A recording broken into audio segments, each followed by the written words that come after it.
Jordi va anar de dret contra el boc i va lluitar-hi.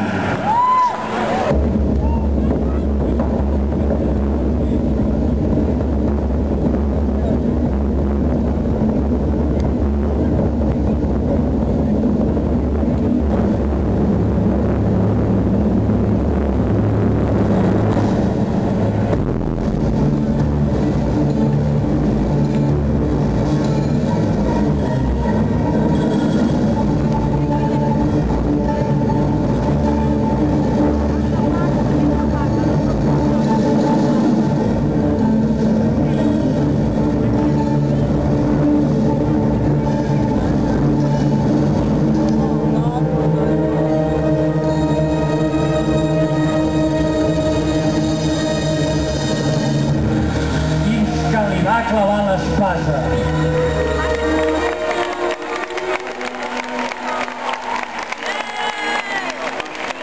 I en el mateix moment en què el boc queia a terra ferit de mort, el drac s'alliberava del seu encanteri i tornava a ser el drac amable, mansoll i simpàtic que sempre havia estat.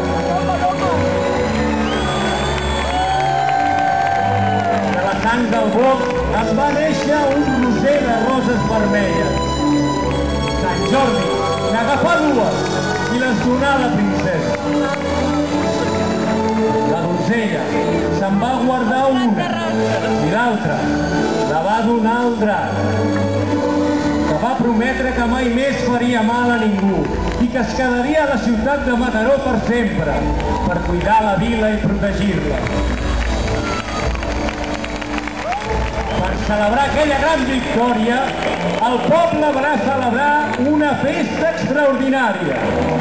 I el primer de participar-hi, saltant i ballant, va ser, no cal dir-ho, el drac de Mataró.